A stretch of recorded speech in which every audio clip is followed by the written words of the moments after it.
Tanya ke NO, jangan nanyanya ke Habib Rizik, salah paham sampai.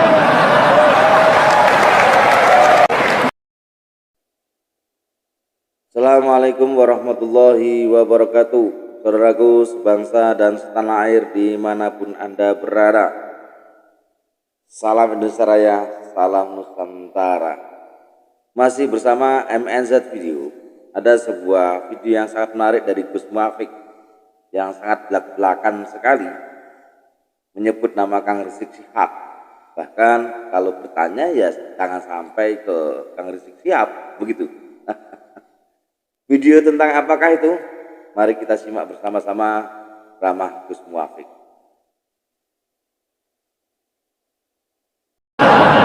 Itu makanya kalau nanya Islam Nusantara tanya ke NO, jangan nanyanya ke Habib Rizik, salah paham sampai. Nanya Islam Nusantara sama ulama Wahabi, yuk. Ulama Wahabi itu sama si Abdul Qadir aja nggak paham. Mereka mengatakan si Abdul Qadir musyrik. Firanda Andirja usia berapa sih berani memusyrikan Sayyid Muhammad Alwi Al-Maliki? Ada namanya Subhan Bawazir mengatakan kepada kita semua bahwa Imam Ghazali tidak paham Quran, tidak paham sunnah. Makanya nggak usah heran mereka ini nggak paham apa-apa. Ya jangankan bahasa mahabbah dengan bahasa fikih, Quran dengan Quran kalau tidak dikasih ilmu orang bisa konslet. Siji khalaqas samawati wal arda fi sittati ayyamin, yang satu idza arada syai'an ayyaqula lahu kun fayakun. Itulah namanya Islam fi Nusantara. Kenapa kalian ribut? Kamu bikin Islam kafah aja gak ribut aku. Kamu bilang Islam apa? Islam berkemajuan, aku juga gak ribut. Kamu bilang Islam terpadu, aku juga nggak ribut. Aku bikin Islam Nusantara kok kamu ribut, takut nggak kebagian ya? Itu haji, siapa yang nggak ingin haji? Semua haji, tapi orang Indonesia di Nusantara antrinya 25 tahun, capek nunggunya. Maka biar agak lega hatinya, nempelkan gambar Masjidil Haram, aku besok ke situ gitu. Kalau sudah daftar biar hatinya lega, latihan dulu di alun-alun Banyuwangi, pakai kain ikhram beneran, doanya beneran, labbaik Allahumma hajjan, tapi Ka'bahnya triplet. Nanti kalau pergi haji diantarkan orang 10 bis. Nah, yang pergi haji masuk asrama, yang ngantarkan pergi ke kebun binatang biasa. Nah, maulid ini menghasilkan pemahaman terhadap Rasulullah, tapi santri sini nggak pernah denger, santri sini nggak pernah lihat. Maka apa yang dilakukan? Membangun mahabbah pada Rasulullah. Maka ada yang diajarkan sholawatan biar cinta Rasul. Kanjeng Nabi Muhammad lahir ning Makkah dinane Senin 12 Mulud tahun gajah. Ada yang marhaban ya nurul aini, marhaban jantal husaini, Allah marhaban. Ini santri. Kalau yang santri yang lebih muda lagi sukanya simtud duror. Wassalamun samirun kullakine atajandat. Santri muda, santri yang tua, halo ya Nabi, salam alaika. Itu makanya ada yang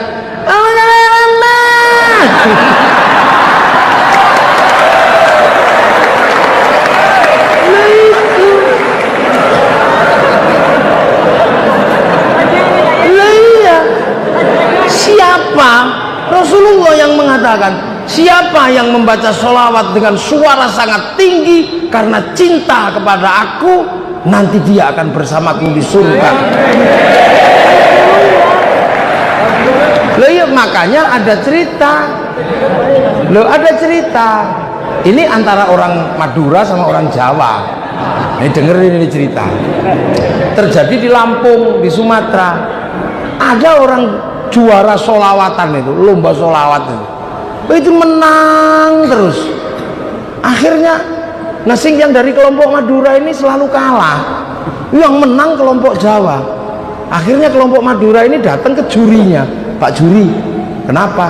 Orang Jawa itu kalau solawatan kok selalu menang, kenapa? Oh, itu karena suaranya ngelik-ngelik. Tahu kan ngelik-ngelik kayak itu ngelik kalau orang Jawa. Makanya langsung orang Madura ini pulang. Kita sudah tahu rahasianya. Pokoknya kalau kita mau menang, ngalahkan orang Jawa, solawatnya harus ngelik-ngelik. Oh, iya ya nanti. Akhirnya begitu pas hari lomba, nanti kita ngelik ya. Wah, akhirnya begitu naik pegang tangtung. Salatullah li salamullah li ala qahali rasulillah li.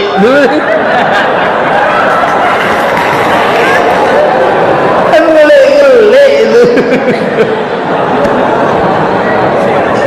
Ala tamsir. Nah, itu makanya para jamaah Indonesia indah diajarkan sama ulama gitu. Yang senengannya dangdut ya dangdutan. Ya Rasulullah salamun alaik ya Rafi Asya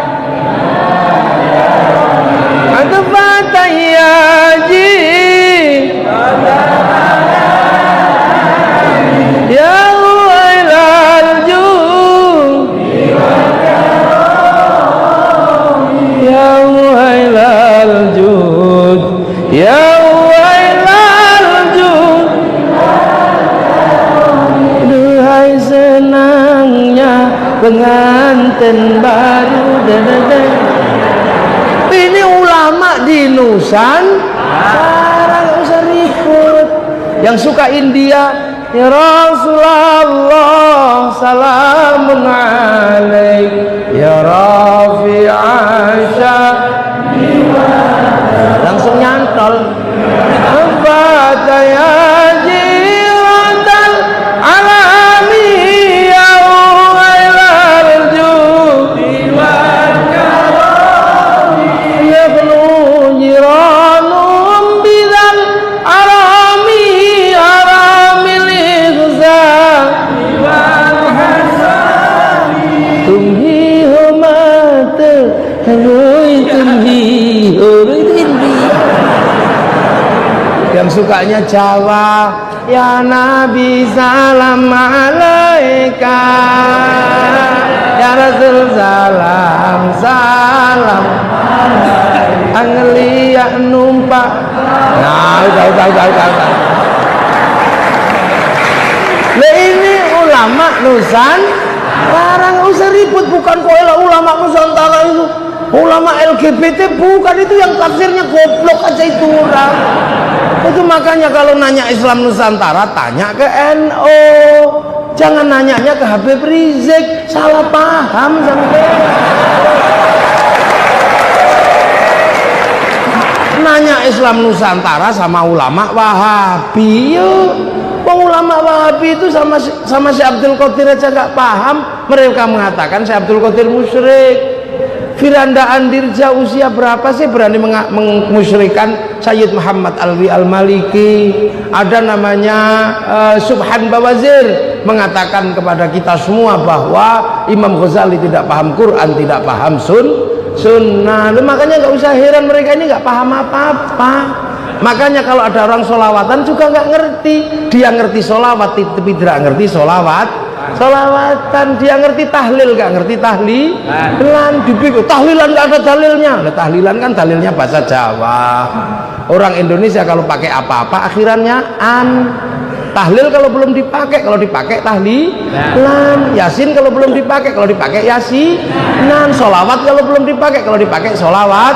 Kan sama seperti celana kalau dipakai. Nah kalau udah dipakai celana, katok nih rung dinggo katok.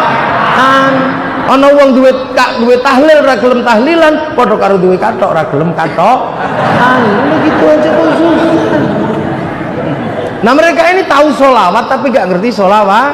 kan bahwa kita ini menghantarkan mahabbah dengan sholawatan. Makanya sampai ada ya Hanana, ya Hanana, ya Hanana, ya Hanana, ya Hanana Nabi Muhammad, zalikal fadlu min Allah.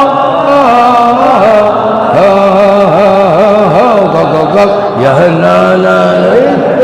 Orang rokok jampi nggak ngerti artinya, akhirnya gue gendero ya Hanana. Ini khas Islam di Indonesia, nggak usah protes gayamu lo gitu. Makanya orang-orang sini mampu menghantarkan mahabbah kepada Rasulullah. Hasilnya apa? Orang-orang yang penuh cinta pada Rasulullah. Makanya sholawatan ada yang joget-joget, ada yang anta syamsun, anta badrun. Ini tanda cinta. Cinta itu pasti melahirkan gerakan yang indah. Lihat pacar dari jauh, yes. Cinta Rasul ya nana. Menghasilkan pujian-pujian, anta syamsun, anta badrun, dek, wajahmu seperti purnama. Sampean protes dengan kalimat cinta dengan bahasa fikih, sampean yang konslet. Hulu itu berlebihan. Masa cinta kok anta syamsun, anta badrun? Kamu tidak mengenal cinta. Kalau bahasa cinta dilihat dari fikih, rusak semua. Dek, sehari aku tidak bertemu denganmu, mati aku. Nah, itu kalau dilihat dari ilmu fikih, ya musyrik. Makanya hati-hati sembian. Itu sekarang orang lihat itu musyrik, itu berlebihan. Anta syamsun, anta badrun, ya Rabbi bil Mustafa. Lu kalau orang cinta itu, dek, aku ingin sehidup semati bersamamu. Matiku karena matimu, hidupku karena hidupmu. Ayo musyrik tok nih kalimat. Nah, itu makanya jangankan bahasa mahabbah dengan bahasa fikih, Quran dengan Quran kalau tidak dikasih ilmu orang bisa konslet. Siji khalaqas samawati wal arda fi sittati ayyamin, yang satu idza arada syai'an ayyaqula lahu kun fayakun. Sing siji innallaha ala kulli syai'in qadir, yang satu innallaha la yughayyiru ma biqaumin hatta yughayyiru ma bi anfusihim. Quran dengan fikih iso konslet kalau enggak dikasih ilmu. Di dalam Al-Quran tegas la talbisul haqqa bil batil, tapi Imam Syafi'i dengan tegas mengatakan dalam qawaidul usulnya, darul mafasid muqaddamun ala jalbil masalih, ad-daruratu tubihul mahdhurat, al-masyaqqatu tajlibut taysir. Apa kita nggak lihat di dalam Quran, innani anallah la ilaha illa ana fa'budni wa ma khalaqtul jinna wal insa illa liya'budun. Tapi kenapa Ibnu Athaillah Asyakandari nulis hikam pada bait pertamanya, min alamatil i'timadi alal amal nuqsanur raja'i 'inda wujudiz zalal. Ora tambahmu konslet sampean. Makanya sekarang banyak orang membicarakan sholawat dengan bahasa menggunakan ilmu fikih, nggak nyambung, malah sampean yang konslet. Bahasa cinta itu bahasa yang nggak bisa dibahas. Ingin ku mati bila tak ingat dosa, ingin rasanya aku pulang ke rahim ibu. Itu sampean bahasnya ribut, masa kepalamu segede itu mau kembali ke rahim ibu? Lah itu bahasa cintanya Rabi'ah al-Adawiyah kepada Allah, sampean berani melakukannya, enggak akan denger aja miris kita. Ya Allah, kalau ada nikmat buatku di dunia, aku tidak butuh sama sekali, serahkan pada musuh-musuhmu. Kalau ada nikmat buatku di akhirat nanti, aku juga gak membutuhkannya, serahkan kepada kekasih-kekasihmu. Kalau ibadahku karena aku pengen surga, tutup surga itu dariku. Kalau ibadahku karena takut neraka, buka neraka, bakar aku di dalamnya. Tapi kalau ibadahku ya Allah karena aku rindu kepadamu, jangan sekali-sekali kau palingkan wajahmu dariku. Wani sampean. Enggak berani, ini bahasa cinta. Makanya Rhoma Irama ketika kehilangan kekasihnya punya bahasa cinta yang nggak bisa dibahas. Apa bahasa cintanya Rhoma Irama? Ku tahu rumus dunia, musyrik itu. Masa kamu tahu rumusnya dunia? Oh ya Allah aja. Seorang perempuan ditinggal kekasihnya karena saking cintanya, tidak tanya yang lain tapi langsung tanya kepada Allah, pacarnya ada di mana. Seandainya aku bertemu Tuhan, akan kutanyakan tentang dirimu. Coba.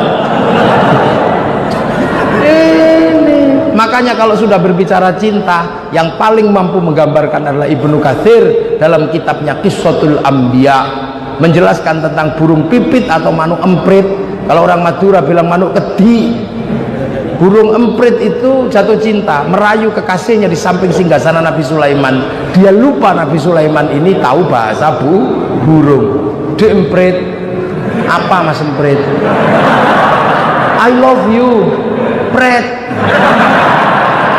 Emprit laki-laki langsung naik pitam dan mengatakan, de emprit, aku cinta padamu. Jangan kau sepelekan cintaku padamu. Kalau aku harus membuktikan cintaku padamu dengan meruntuhkan kerajaan Sulaiman ini, akan aku runtuhkan, kan ku porak-porandakan kerajaan Sulaiman ini, kan ku rebut mahkotanya, aku persembahkan padamu sebagai tanda cintaku padamu. Malu emprit sing segini. Nabi Sulaiman yang mendengar betapa heroiknya kisah cintanya burung emprit cuman mengatakan satu kalimat, walaprit lambemu. Burung emprit itu dengan pedenya mengatakan sambil senyum, ya Sulaiman, jangan begitulah. Mengertilah, inilah kalimat emprit kalau lagi jatuh cinta. Nah ini kita memiliki mahabbah pada Rasulullah seperti ini. Maka Habib Ali Al-Jufri di Makkah sana menyatakan, saya belum pernah ketemu orang-orang yang begitu cintanya pada Rasulullah seperti cintanya orang Indonesia. Artinya apa? Masa depan Islam di dunia nanti akan ada dari Indonesia. Lah itu terjadi karena sholawatan, karena maulid, karena khol. Akhirnya kita ngerti, oh asal usulnya sini. Oh dulu para wali makamnya di sana, khol di sana. Kita ke sana. Akhirnya orang Banyuwangi bisa cinta sama Gresik karena di Gresik ada makamnya Sunan Giri. Bisa mencintai Tuban karena di sana ada sepupunya namanya Sunan Bonang. Bisa mencintai Demak karena di sana ada makamnya Sunan Kalijogo. Akhirnya orang-orang seperti ini akan tumbuh cinta di mana jasad-jasad para gurunya bersemayam. Artinya apa? Secara otomatis dia akan cinta dengan tanah di mana gurunya bersemayam. Inilah landasan dasar cinta tanah air atau hubbul waqan minal iman. Maka gak ada santri kok jadi teroris, gak ada. Suruh ngebom Surabaya, gak enak sama makamnya Sunan Ampel. Setiap hari ketemu kayak begini rukun. Ada apa-apa ngumpul, ada apa-apa ngumpul. Yang kurang satu makanannya. Ya, nah itu nanti. Ya ini amma ba'du. Ya ini baru mukodimah saya. Nanti kapan-kapan tak jelasin lagi lebih panjang tentang maulid dan kelanjutannya, tentang bangsa ini seperti apa. Karena wali datang dulu itu beratnya luar biasa. Karena kita bangsa terkuat di dunia, bangsa terkuat di Asia itu Indonesia. Kerajaannya Majapahit. Oh iso itu negosiasi budaya. Nanti kapan-kapan tak jelaskan. Bangsa ini kuat dirinya satu. Kita sederhana aja. Orang Arab punya alat musik namanya terbang, terbuat dari kayu dan kulit. Orang Eropa punya alat musik namanya gitar, terbuat dari kayu dan tali. Tapi bangsa kita punya alat musik namanya gamelan, terbuat dari logam. Hanya bangsa yang menguasai ilmu pertambangan yang maju dan penguasaan metalurgi yang mapan mampu membuat alat musik dari logam. Ini bangsamu. Omong saomong bangsa kita berbeda. Orang Arab mengatakan nasi itu rice, rus, orang Inggris rice. Orang Indonesia di Jawa sini mengatakan kalau masih di sawah namanya padi, kalau sudah dipanen namanya gabah, kalau habis dipanen pohonnya namanya damen, kalau sudah digiling namanya beras, sisanya dedek, kalau cuil-cuil namanya menir, buntel daun namanya lontong, buntel janur namanya kupat, tidak dibuntel jenenge sego, gondol cecek siji jenenge upo, diublek-ublek jenenge bubur, silite gosong jenenge intip, ora kepangan garing jenenge karaksana, cuman rice sama rus. Artinya dalam sisi bahasa kita punya kekuatan tersendiri, tapi karena waktu kita berbagi dengan tempat yang lain, nanti insya Allah kita lanjutkan kembali. Semoga semuanya bermanfaat. Alhamdulillahirobbilalamin. Nah, itulah saudaraku sebangsa dan setanah air dimanapun Anda berada, ceramah dari Gus Muafik yang sangat membuka pemikiran kita semuanya dan membuka wawasan untuk kita semuanya. Dan kita juga tahu siapa sih sebenarnya Kang Rizky Syihab tersebut. Mudah-mudahan bermanfaat, kurang lebihnya mohon maaf. Wallahu muwaffiq ila thoriq. Wassalamualaikum warahmatullahi wabarakatuh. Salam Indonesia Raya, salam Nusantara.